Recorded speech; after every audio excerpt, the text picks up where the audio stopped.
Tantor Audio, a division of Recorded Books, presents 1919, The Year of Racial Violence, How African Americans Fought Back, by David F. Krugler, narrated by David Sadzin. Publisher's note: this audiobook refers to figures and images included in the print and e-book editions of the book. This study recounts African Americans' brave stand against a cascade of mob attacks in the United States after World War I. The emerging new Negro identity, which prized unflinching resistance to second-class citizenship, inspired veterans and their fellow black citizens. In city after city, Washington, D.C., Chicago, Charleston, and elsewhere, black men and women took up arms to repel mobs that used lynching, assaults, and other forms of violence to protect white supremacy. Yet authorities blamed blacks for the violence, leading to mass arrests and misleading news coverage. Refusing to yield, African Americans sought accuracy and fairness in the courts of public opinion and the law. This is the first account of this three-front fight, in the streets, in the press, and in the courts, against mob violence during one of the worst years of racial conflict in U.S. history. Introduction. In view of the sacrifices the Negro soldiers made in this war to make the world safe for democracy, it might not be a bad idea to make the United States safe for democracy. Colonel William Hayward, commanding officer of the 369th Infantry Regiment, 93rd Division, a.k.a. the Harlem Hellfighters, speaking in May 1919. Aaron Gaskins was fed up. Never again would he submit to the pressure to buy Liberty loans. Not one day more would he sit meekly at the back of the electric train during his morning commute from Alexandria, Virginia to Washington, D.C. And no longer would he keep quiet about these indignities. On October 9, 1918, as his train crossed the Potomac River, Gaskins strode to the front and announced to the startled passengers, "I am as good as white people riding in this car." Gaskins, a tall black man with a scar on his cheek, loudly asked why he could not have the same rights as whites. Every morning he boarded the train with them in Alexandria, and yet, because of the color of his skin, had to sit in the back until the car entered Washington. And this in the country that, Gaskins said, had just forced him to buy a bond for the war to make the world safe for democracy. "After this war is over," he proclaimed, referring to World War I, "we are going to get our rights. We will have a race war if we don't." Gaskins's statement alarmed engineer William Smith. The federal government had warned Americans that the enemy, Germany, would try to damage home front morale. To Smith, a black man demanding his rights in public seemed just the sort of trouble Germany might stir up, and he promptly reported the incident to the War Department's Military Intelligence Division. It dutifully investigated but found no evidence that German propaganda had swayed Gaskins. He led a modest life, worked at Washington's Union Station, and boarded in a house in Alexandria. The war ended a month later, and investigators dismissed the incident as the outburst of one angry black man. But plenty of other black Americans shared Gaskins's sentiment about equal rights and the war. In March 1919, attorney William L. Houston spoke at a reception for black soldiers who had just returned from France. Houston urged the men to now fight for democracy at home as they had done abroad. Reverend Francis J. Grimke of Washington, D.C., offered the same message to black veterans during an April address, declaring that their military service in France would not help the race unless you have come back with the love of liberty, equality, fraternity burning in your souls, and the determination to set other souls on fire with the same spirit. Both men presaged the eloquent, forceful words of W.E.B. Du Bois. It is time, argued Du Bois in the May issue of the Crisis, to force America, the nation that disfranchises, robs, insults, and lynches us, to end its shame and fulfill its democratic promise. We return from fighting. We return fighting. Make way for democracy. We saved it in France, and by the great Jehovah, we will save it in the United States of America, or know the reason why. Defenders of white supremacy did not make way for democracy. Jim Crow laws and customs held firm. So, too, did the decades-old disfranchisement of black men, the sharecropping that bound so many blacks to 20th century serfdom and debt peonage, and the violence used to protect white supremacy.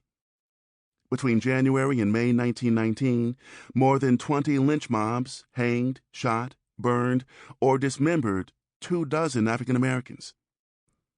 There are in this country 90 million white people determined not to extend political and social equality to the 10 million Negroes. Representative James Burns, Democrat, South Carolina, declared on the floor of Congress. And the war, he said, had not in any way changed their position. So Aaron Gaskins' prophecy came true. In 1919, America had a race war, the most intense outbreak of racial conflict in the United States since Reconstruction. Du Bois's and Burns's respective predictions pinpoint the major cause of the racial conflict. Wartime changes had unsettled the status quo of race relations based on the expectation of black subservience and white dominance. In particular, African Americans' military service molded the pre-war New Negro movement into a potent force to confront the structure and practices of white supremacy. Well aware of this challenge, defenders of white supremacy acted swiftly, fiercely, and violently to suppress African Americans' efforts to secure political, economic, and social equality. Black resistance, which Gaskins, Du Bois, and Burns each anticipated, was the most prominent feature of the frequent, violent clashes between blacks and whites that occurred right after World War I. 1919's racial conflict and African Americans' three-front war. Between late 1918 and late 1919, the United States recorded 10 major race riots, dozens of minor, racially charged clashes, and almost 100 lynchings, as white Americans tried to enforce the continued subjugation of black Americans in the post-war era.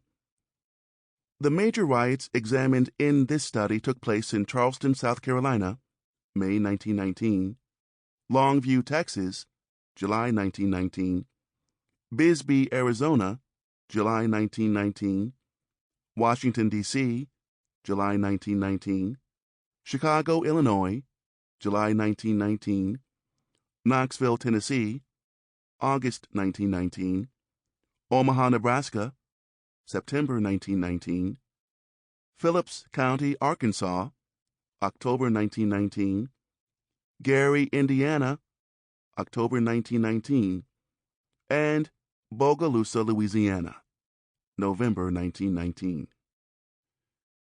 Nationally, the official death toll exceeded 150. The majority of the victims were black. Time and time again, white mobs provoked the violence and often had the sympathy and support of local law enforcement. Yet African Americans refused to surrender. Throughout 1919, they waged a three-front war against mob violence, not just to protect themselves, but also to force the United States to recognize their constitutional rights. On the first front, ordinary African Americans mobilized self-defense forces to repel armed white mobs that formed for many reasons: to drive blacks from industrial jobs or white neighborhoods, to punish blacks for their wartime prosperity, to protect white women against the alleged depredations of black men.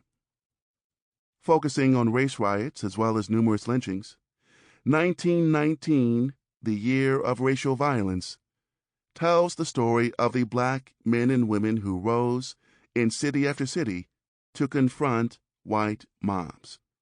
In Longview, Texas, a black doctor organized a self-defense force to defend his friend from a lynching after city authorities refused to protect him. On Chicago's South Side, armed veterans of the all-black 370th Infantry Regiment, 93rd Division, donned their uniforms and patrolled to protect black residents from white ethnic gangs. In Knoxville, Tennessee, Joe Etter, a veteran of the Spanish-American War, lost his life while apparently trying to disarm state militia firing on black civilians. In Washington, D.C., teenager Carrie Johnson took up arms with her father to defend herself against a mob attacking their home. As the book describes the origins of post-war mob violence across America, it also relates the deeds and fates of these and many other ordinary black heroes. The self-defenders came from many places within the black population. Black veterans and active-duty servicemen consistently repelled anti-black collective violence or resisted the assertion of white supremacy. Working-class and professional black men also organized self-defense efforts.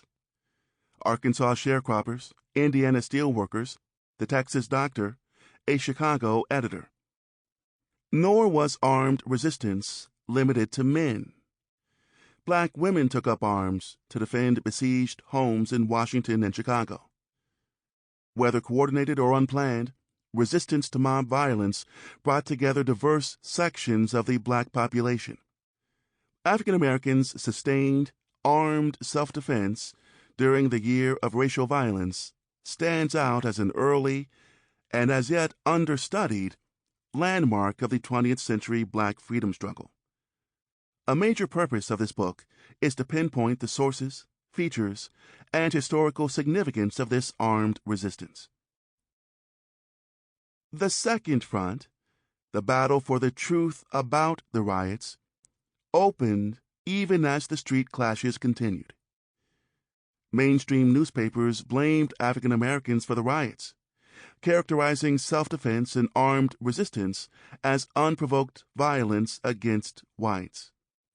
The black press, supported by the NAACP, fought back against these fallacious stories using eyewitness accounts, affidavits, and other evidence.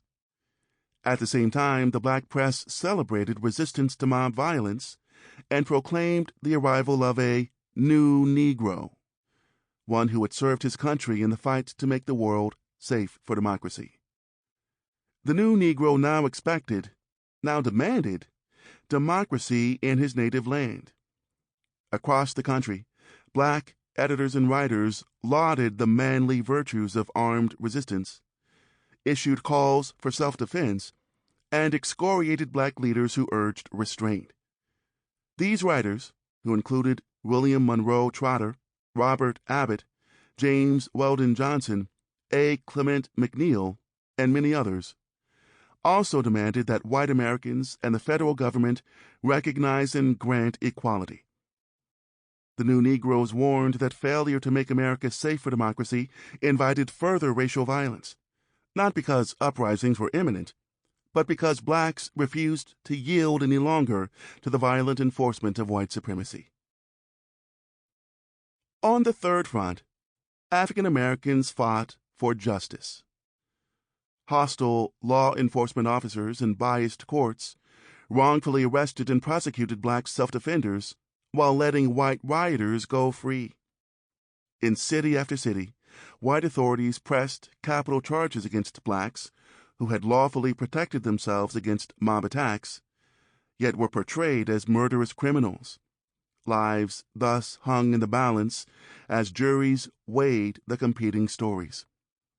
Specially organized legal defense committees and the NAACP fought to right the scales of justice by providing attorneys for black defendants and by pressuring authorities to prosecute whites who had committed acts of violence.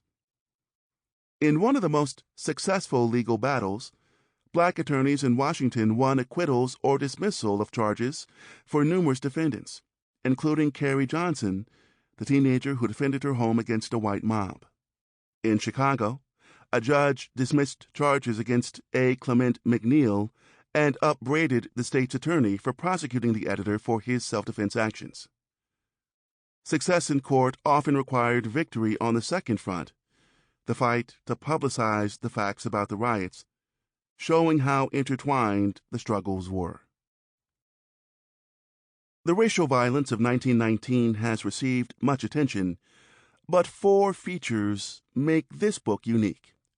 First, while other studies focus primarily on the actions of mobbing whites, here African Americans are at the forefront of the story. The book relates black veterans' massive resistance to white supremacy, explaining how returned black soldiers drew upon their military training and combat experience to halt mobs. In order to understand the scope and variety of black armed resistance, it is necessary to examine the ways in which black veterans led and inspired forceful stands against mob violence. Second, 1919, the year of racial violence, describes how white, paramilitary, and patriotic associations fomented violence against blacks. During World War I, voluntary organizations, such as the American Protective League, which enrolled 250,000 members, blurred the line between official and volunteer law enforcement, compelled support for the war, and quashed dissent. Vigilance became vigilantism, resulting in public violence that caused more than 70 deaths on the home front. The mustering out of soldiers and the founding of the American Legion swelled the ranks of voluntary vigilance associations after the war, as white veterans melded their military training with the practice of citizen policing. This book, as part of its analysis of black armed resistance, documents the extensive participation of white veterans, special deputies, home guards, and armed vigilantes in the post-war violence. Third, to deepen our understanding of the post-war backlash against African Americans, this study examines federal and state restrictions on arms sales to blacks. Fourth, and most important, 1919, the year of racial violence, shows the year's racial violence from all significant sides: the fighting in the streets, the battle for the truth in the press, and the struggle for justice in the courts. Such an approach is needed because existing studies of 1919's racial violence generally focus on a single riot or court case. African Americans' three-front fight during 1919 fits into the historic spectrum of resistance to white supremacy in several ways. Most obviously, the taking up of arms to repel mobs was a direct and dangerous form of resistance. African Americans who purchased, carried, and used firearms did not act without forethought. At the same time, black writers and leaders denounced the state's failure to halt mob violence.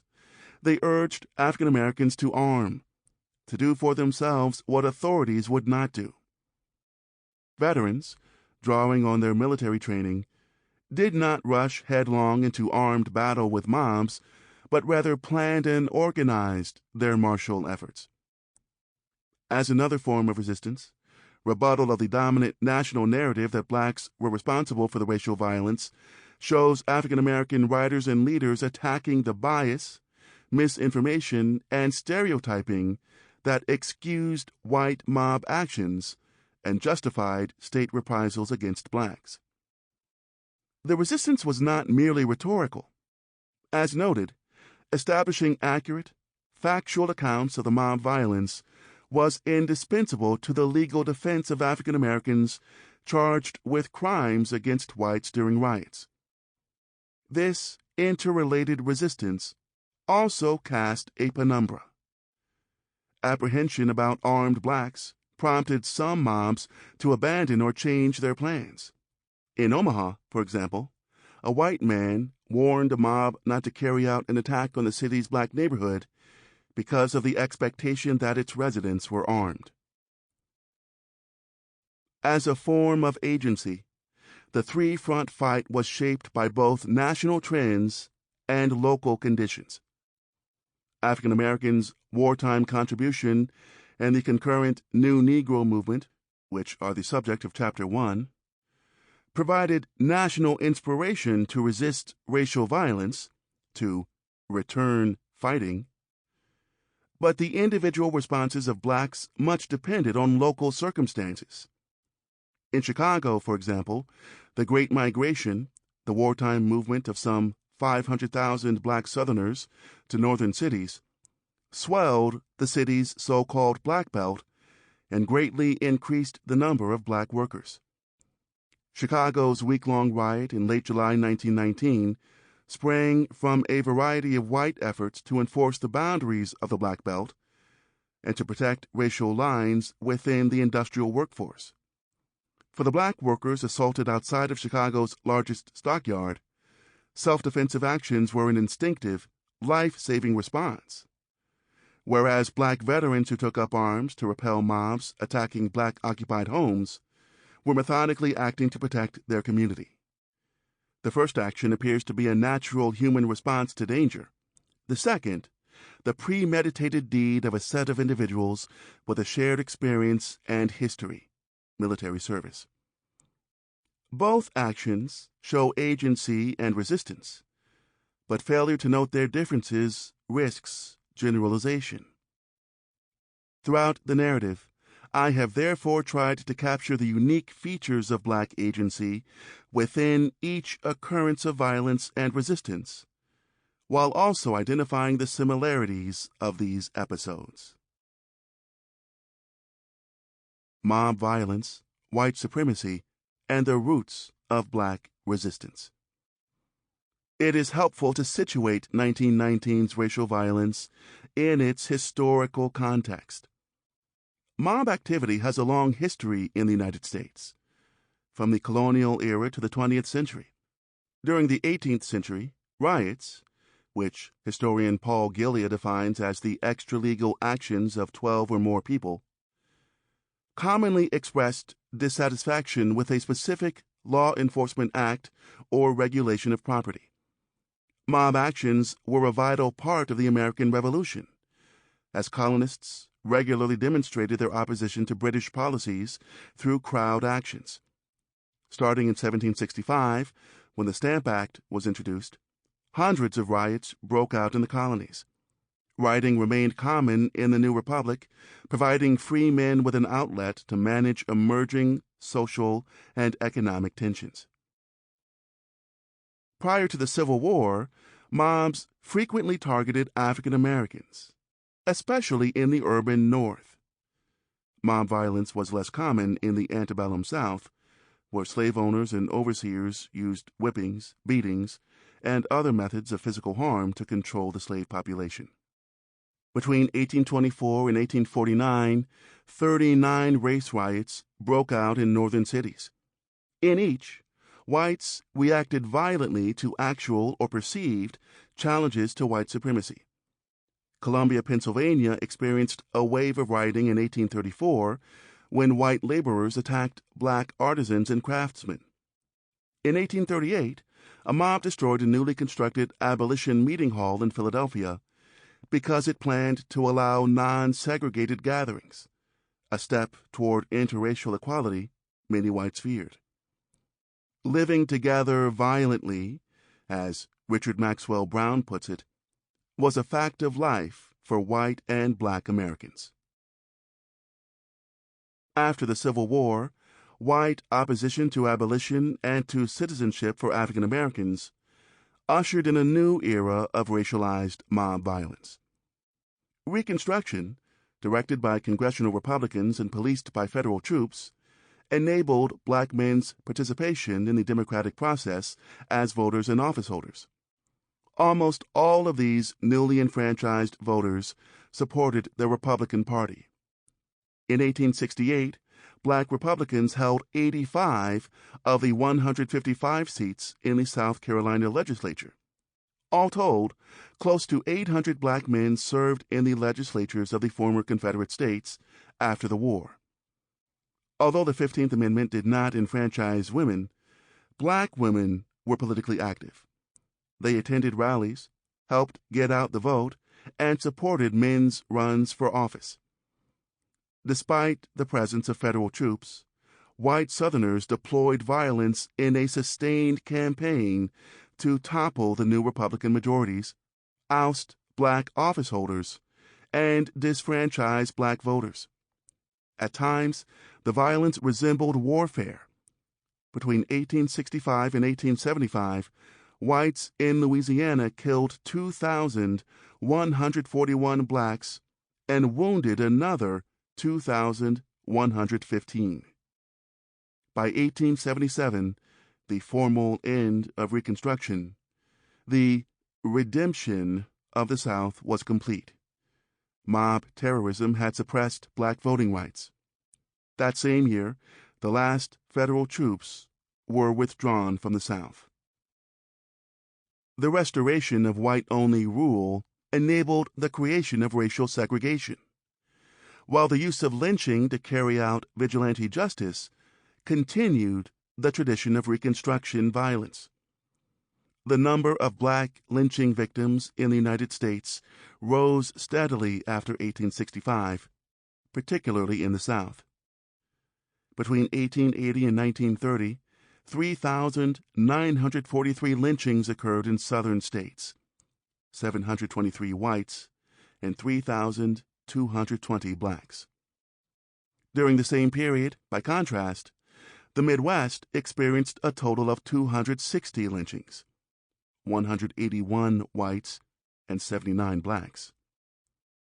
In his study of lynching in the South, Midwest, and West between the 1870s and 1940s, Michael J. Pfeiffer argues that rough justice was the primary motive of mobs. Rather than wait for the courts to act, mobs intervened to carry out swift death sentences. Vigilantism reflected widespread dissatisfaction with due process and the protection of accused criminals' rights. Rough justice thus helped protect social hierarchies and was viewed as a legitimate punishment of African Americans who defied white supremacy. Much of 1919's rioting had rough justice origins. In Knoxville, Tennessee, and Omaha, Nebraska, mobs stormed courthouses to attempt to lynch black men accused of crimes against white women. In Washington, D.C., mobs formed after a series of reported rapes. Rioting in Charleston, South Carolina, and Longview, Texas, aimed to punish blacks for defying Jim Crow or otherwise asserting equality with whites. Rough justice was but one part of the ideology and practice of white supremacy. I use the term white supremacy to refer to the racial caste system entrenched throughout the United States during this era.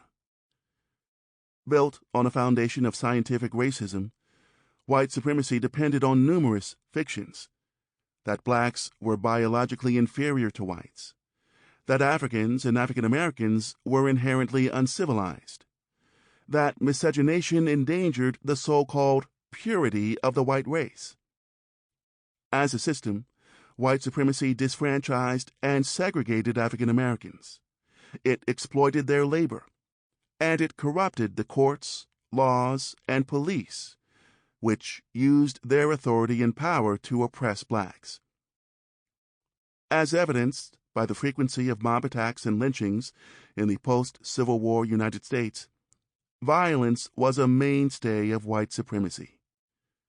This caste system was neither static nor uniform, however. Shaped by forces of class, gender, and local custom, the practice of white supremacy varied regionally. In Virginia, for example, the white upper class developed a managed system that used paternalism and token concessions to keep blacks subjugated. Sample complete. Ready to continue?